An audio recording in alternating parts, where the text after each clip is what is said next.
ഇന്ന് നമ്മൾ വന്നിട്ടുള്ളത് പലരും ചോദിച്ചിട്ടുള്ള റെസിപ്പിയാണ്. എങ്ങനെയാണ് നല്ല സൈഡ് മുരിഞ്ഞിട്ടുള്ള അപ്പം ഉണ്ടാക്കുക എന്നുള്ളതാണ്. നമ്മളിതിനകത്ത് ഈസ്റ്റോ അല്ലെങ്കിൽ ബേക്കിംഗ് സോഡയോ ഒന്നും ചേർക്കാതെ വളരെ സിമ്പിളായിട്ട് നല്ല ടേസ്റ്റി ആയിട്ട് നമുക്ക് ഉണ്ടാക്കിയെടുക്കാൻ പറ്റുന്നൊരു അപ്പമാണ്. അതുപോലെ തന്നെ ഇതിനകത്ത് കുറച്ച് ടിപ്സ് കാര്യങ്ങളൊക്കെ ഞാൻ പറയുന്നുണ്ട്. അപ്പോൾ വീഡിയോ ഇഷ്ടപ്പെടുകയാണെന്നുണ്ടെങ്കിൽ ലൈക്ക് ചെയ്യാനും കമൻറ്റ് ചെയ്യാനും ഷെയർ ചെയ്യാനും സബ്സ്ക്രൈബ് ചെയ്യാനൊന്നും മറക്കരുത്. നമുക്ക് എന്തായാലും വേഗം തന്നെ വീഡിയോയിലോട്ട് കിടക്കാം.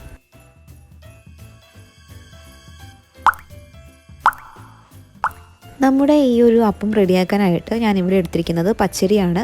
അപ്പോൾ ഞാൻ ഈ ഒരു പച്ചരി 2 കപ്പ് പച്ചരിയാണ് എടുത്തിട്ടുള്ളത്. അത് നന്നായിട്ട് സോക്ക് ചെയ്യണം. ഞാൻ ഏകദേശം ഒരു 4 മണിക്കൂറിൽ കൂടുതൽ, മിനിമം 4 മണിക്കൂർ കുതിർക്കാം. അതിനുശേഷം നന്നായിട്ട് വെള്ളമൊക്കെ വാർത്ത് എടുത്തുകൊണ്ട് വന്നിരിക്കുന്ന പച്ചരിയാണ് കേട്ടോ ഇത്. ഇനി നമുക്ക് ഈ ഒരു അരി ഒന്ന് അരച്ചെടുക്കണം. അപ്പോൾ അതിന് വേണ്ടിയിട്ട് നമ്മൾ മിക്സിയുടെ ജാറിലേക്ക് കുതിർത്ത് വെച്ചിരിക്കുന്ന പച്ചരി ചേർത്ത് കൊടുക്കുകയാണ്. ബാച്ചായിട്ടാണ് ചേർത്ത് കൊടുക്കുന്നത്. മൊത്തത്തിൽ ചേർത്ത് അരയ്ക്കേണ്ട, അപ്പോൾ നന്നായിട്ട് അരഞ്ഞു കിട്ടത്തില്ല. ഇനി നമ്മളിതിലേക്ക് ചേർത്ത് കൊടുക്കുന്നത് 1 കപ്പ് അളവിൽ ചിരകിയ തേങ്ങയാണ്. നമ്മൾ 2 കപ്പാണ് അരി എടുത്തിരിക്കുന്നത്. അതിൻ്റെ പകുതി അളവിൽ തേങ്ങ ചേർത്ത് കൊടുക്കുന്നുണ്ട്. ഇനി ഇതിലേക്ക് നമ്മൾ അരയാൻ പാകത്തിന് വെള്ളം ഒഴിച്ചു കൊടുക്കുകയാണ്. അപ്പം ഞാനിവിടെ ഒഴിച്ചു കൊടുക്കുന്നത് വെച്ച് കഴിഞ്ഞാൽ നമ്മൾ അരി കുതിർത്ത വെള്ളം ഉണ്ടല്ലോ, ആ ഒരു വെള്ളമാണ് ചേർത്ത് കൊടുക്കുന്നത്. അപ്പോൾ അരി നന്നായിട്ട് കഴുകിയ ശേഷം വേണം കുതിർക്കാൻ വേണ്ടിയിട്ട്. ഇനി ഇതിലേക്ക് പാകത്തിനുള്ള ഉപ്പും കൂടി ചേർത്ത് കൊടുക്കുകയാണ്. മാവ് അരയ്ക്കുമ്പോൾ തന്നെ ഉപ്പ് ചേർക്കുന്നത് നല്ല സോഫ്റ്റായി കിട്ടാനും അതുപോലെ തന്നെ നല്ലോണം ഫെർമെൻ്റ് ആയി കിട്ടാനും ഹെൽപ്പ് ചെയ്യും. എന്നിട്ട് നമുക്കിത് നന്നായിട്ടൊന്ന് അരച്ചു കൊണ്ടുവരണം. അപ്പോൾ ഞാനിപ്പോൾ അരച്ചു കൊണ്ട് വന്നിട്ടുണ്ട്. ഇത് നമുക്കൊരു പാത്രത്തിലേക്ക് മാറ്റാം. ഞാൻ ഈ എടുത്തിരിക്കുന്ന പാത്രം എന്ന് പറയുന്നത് ഒരു വട്ടം കുറഞ്ഞിട്ടുള്ള നല്ല കുഴിയുള്ള ഒരു അലൂമിനിയത്തിൻ്റെ പാത്രമാണ് എടുത്തിട്ടുള്ളത്.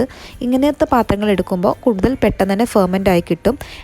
അതുപോലെ സ്റ്റീലിൻ്റെ പാത്രങ്ങൾ എടുക്കുമ്പോൾ ഫെർമെൻറ്റേഷൻ കുറയുന്നതായിട്ട് ഫീൽ ചെയ്തിട്ടുണ്ട്. ചൂട് നിൽക്കുന്ന ടൈപ്പ് പാത്രങ്ങളാണ് കേട്ടോ ഫെർമെൻറ്റേഷൻ ചെയ്യാൻ ഏറ്റവും ബെസ്റ്റ്. ഇനി നമ്മൾ അടുത്ത ബാച്ചും കൂടെ നമ്മൾ അരച്ചെടുക്കുകയാണ്. അപ്പോൾ അതിനായിട്ട് നമ്മൾ ബാക്കി പകുതിയും കൂടെ സെയിം ജാറിലേക്ക് തന്നെ ഇട്ട് കൊടുക്കുകയാണ്. ഇനി ഇതിലേക്ക് നമ്മൾ ഫെർമെൻറ്റ് ചെയ്യാൻ വേണ്ടിയിട്ട് നമ്മൾ പ്രധാനമായിട്ട് ചേർക്കുന്ന ഒരു ചേരുവ എന്ന് പറയുന്നത് പുളിപ്പിച്ച തേങ്ങാവെള്ളമാണ്. അപ്പോൾ ഇതെന്ന് പറയുന്നത് ഒരു 3 ദിവസം പഴക്കമുള്ള തേങ്ങാവെള്ളമാണ്. അപ്പോൾ നമ്മൾ തേങ്ങാവെള്ളം എടുത്തിട്ട് നമ്മളതിനകത്ത് ഒരു സ്പൂണ് പഞ്ചസാര ഇട്ട് മിക്സ് ചെയ്തതിന് ശേഷം നമ്മളത് ഫ്രിഡ്ജിലാണ് കേട്ടോ ഈ 3 ദിവസം വെക്കേണ്ടത്. അതിലേക്ക് ചേർക്കുന്ന സമയത്ത് 1 ടീസ്പൂണും കൂടെ പഞ്ചസാര ചേർക്കണം. മൊത്തത്തിൽ 2 ടീസ്പൂൺ പഞ്ചസാരയാണ് ചേർക്കുന്നത്. ഒരുപാട് പുളിച്ച തേങ്ങാവെള്ളം യൂസ് ചെയ്യേണ്ട. ഒരു മിനിമം ലെവൽ നമുക്ക് രുചിച്ച് നോക്കിയാൽ മനസ്സിലാവും. ഒരുപാട് പുളി ഉണ്ടോ എന്ന് നോക്കിയാൽ പുളിയുണ്ട്, എന്നാലും ഒരുപാടില്ല. ആ രീതിയിലുള്ള തേങ്ങാവെള്ളം എടുക്കുക. ഒരു 3 ദിവസം തന്നെ വെച്ചാൽ മതിയാകും. ആ ഒരു തേങ്ങാവെള്ളമാണ് നമ്മളിത് ഫെർമെൻറ്റ് ചെയ്യാൻ വേണ്ടിയിട്ട് ഈ ഒരു മാവിലേക്ക് നമ്മൾ ചേർത്ത് കൊടുക്കുന്നത്. പിന്നെ നമ്മൾ 1 കപ്പ് അളവിൽ ചോറും കൂടി ചേർത്ത് കൊടുത്തിട്ട് നന്നായിട്ടൊന്ന് അരച്ചെടുത്തിട്ടുണ്ട്. അപ്പോൾ നമ്മൾ ഈ ഒരു രീതിയിൽ നന്നായിട്ട് അരച്ചെടുത്തിട്ടുണ്ട്. ഈ രണ്ടാമത് അരച്ച ഈ കൂട്ട് നമുക്ക് വീണ്ടും നമ്മൾ ആദ്യത്തെ അരച്ച് വെച്ച ബാച്ചിൻ്റെ അതിലേക്ക് നമുക്ക് ഒഴിച്ചു കൊടുക്കാം. അപ്പോൾ നമ്മളിവിടെ ഈസ്റ്റോ അല്ലെങ്കിൽ നമ്മൾ ബേക്കിംഗ് സോഡയോ ഒന്നും ഇനി ചേർക്കേണ്ട ആവശ്യമില്ല. ഇനി നമ്മളിത് നന്നായിട്ടൊന്ന് മിക്സ് ചെയ്ത് കൊടുക്കാം. നമുക്കിത് ഫെർമെൻറ്റ് ചെയ്യാൻ വെക്കാം. അപ്പോൾ ഇതിൽ ഉപ്പും നമ്മൾ ആഡ് ചെയ്യേണ്ട ആവശ്യമില്ല. കാരണം നമ്മൾ ഓൾറെഡി ഉപ്പ് ചേർത്തിട്ടാണ് നമ്മളിത് മിക്സ് ചെയ്ത് വെക്കുന്നത്. ഇനി നമുക്കിത് ഫെർമെൻറ്റ് ചെയ്യാൻ വെക്കാം. അപ്പോൾ അതിന് വേണ്ടിയിട്ട് നമ്മൾ ഇത് പുളിച്ച് പൊന്തി താഴെ പോവാതിരിക്കാൻ വേണ്ടിയിട്ട് ഒരു സേഫ്റ്റിക്ക് വേണ്ടിയിട്ടാണ് നമ്മളൊരു പാത്രത്തിൻ്റെ മുകളിലാണ് നമ്മളിത് വെച്ച് കൊടുക്കുന്നത്. എന്നിട്ട് നമ്മളിത് അടച്ചു വെച്ച് ശ്രദ്ധിക്കുക, അലൂമിനിയത്തിൻ്റെ തന്നെ മൂടി ഉപയോഗിക്കുക, സ്റ്റീലിൻ്റെ മൂടി ഉപയോഗിക്കരുത് കേട്ടോ. എന്നിട്ട് നമുക്ക് ഓവർനൈറ്റ് ഫെർമെൻറ്റ് ചെയ്യാൻ വെക്കാം. അപ്പോൾ നമ്മൾ പിറ്റേന്ന് രാവിലെ ആകുമ്പോഴത്തേക്കും അത് നന്നായിട്ട് ഫെർമെൻ്റ് ആയിട്ടുണ്ട്. നിങ്ങൾക്ക് കാണുമ്പോൾ തന്നെ മനസ്സിലാവുന്നുണ്ടാകും മാവ് നല്ല ലൈറ്റായി വന്നിട്ടുണ്ട്. പക്ഷേ ഒരുപാട് അങ്ങ് പുളിച്ച് പൊന്തി പതഞ്ഞ് അങ്ങനെ വന്നിട്ടില്ല. ഇതിനി നമ്മൾ ഒരുപാടിട്ട് ഇളക്കണ്ട കേട്ടോ. ഈ ഒരു രീതിയിൽ ഈ പദം അടഞ്ഞു പോകാതെ ഈ ഒരു രീതിയിൽ തന്നെ നമുക്കിനി ചുട്ടെടുക്കാവുന്നതാണ്. ഇനി നമുക്കിത് മാവ് നമുക്ക് അപ്പം ചുട്ടെടുക്കാം. അപ്പോൾ അതിന് വേണ്ടിയിട്ട് നമ്മൾ വെള്ളപ്പത്തിൻ്റെ ചട്ടി, നമ്മൾ അപ്പം ചൂടുന്ന ചട്ടി ഉണ്ടല്ലോ, അത് തന്നെയാണ് വെച്ച് കൊടുത്തിരിക്കുന്നത്. അത്യാവശ്യം നന്നായിട്ട് തന്നെ ചൂടാവണം. പിന്നെ ഇരുമ്പിൻ്റെ ചട്ടിയൊക്കെയാണ് നന്നായിട്ടൊന്ന് ഗ്രീസ് ചെയ്യാൻ വേണ്ടി ശ്രദ്ധിക്കുക.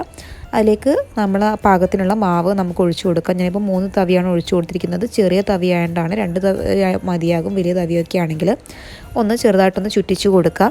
എന്നിട്ട് അതിന് ശേഷം ചെറുതായിട്ട് ഇങ്ങനെ ഹോൾസൊക്കെ വന്ന് തുടങ്ങുമ്പം നമ്മൾ ഫ്ലെയിം ഒന്ന് മീഡിയത്തിലേക്ക് മാറ്റി വയ്ക്കുക.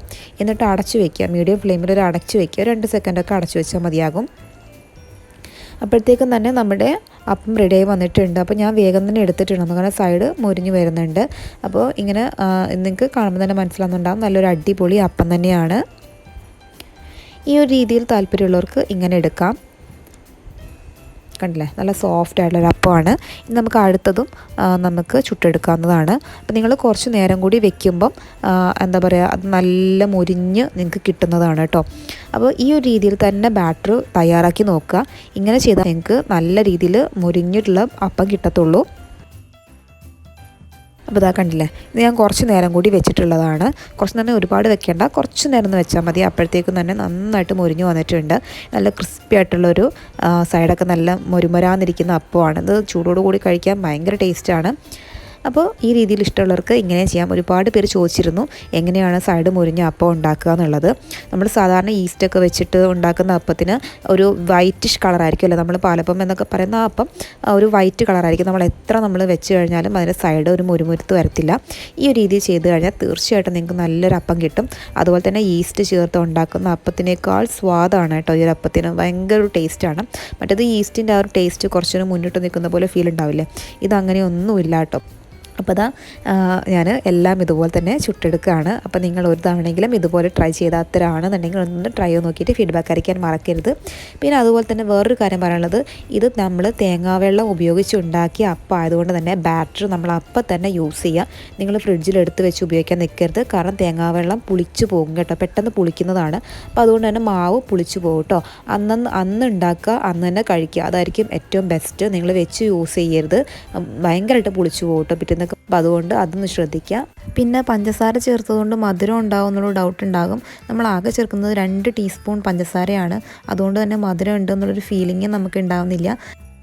വീഡിയോ ഇഷ്ടമായിട്ടുണ്ടെന്നുണ്ടെങ്കിൽ ലൈക്ക് ചെയ്യാനും കമൻറ്റ് ചെയ്യാനും ഷെയർ ചെയ്യാനും സബ്സ്ക്രൈബ് ചെയ്യാനൊന്നും മറക്കരുത് കേട്ടോ. മറ്റൊരു നല്ല വീഡിയോ ആയിട്ട് നമുക്ക് വീണ്ടും ഇൻഷാ അല്ലാഹ് റിസ്നാസ് റെസിപ്പിയിലൂടെ കണ്ടുമുട്ടാം. അതുവരേക്കും ടാറ്റാ, ബൈ.